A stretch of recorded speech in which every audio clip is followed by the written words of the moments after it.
আমরা ছোট্ট মেয়েকে আমি জিজ্ঞাসা করলাম, এত মন খারাপ কেন? বলে আব্বু খুব প্রেশারের মধ্যে আছে। আমি বললাম, কিসের প্রেশার? বলে পড়াশোনার প্রেশার।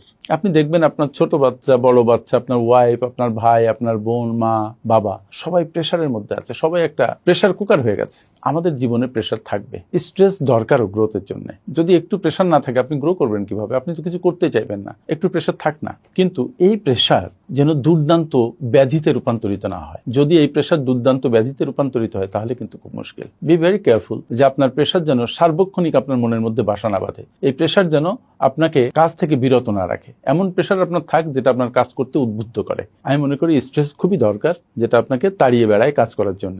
কিন্তু যে স্ট্রেস আপনাকে বসিয়ে দেয়, যে স্ট্রেস আপনাকে অবসাদে ভোগায়, যে স্ট্রেস আপনাকে শুইয়ে দেয়, সেই স্ট্রেস আপনার জন্য দরকার নেই। এর জন্য আপনার মেন্টাল রেডিনেস দরকার। আপনি নিজেই সিদ্ধান্ত নিন যে অতিরিক্ত স্ট্রেস আপনাকে কাবু করবে না। কিছু স্ট্রেস আছে যে স্ট্রেস আপনার জন্য দরকারি। আপনি স্ট্রেসকে ম্যানেজ করতে শিখুন, খুবই দরকার। এটা ব্যক্তিগত জীবনে, পারিবারিক জীবনে, অফিসিয়াল লাইফে। Thank you.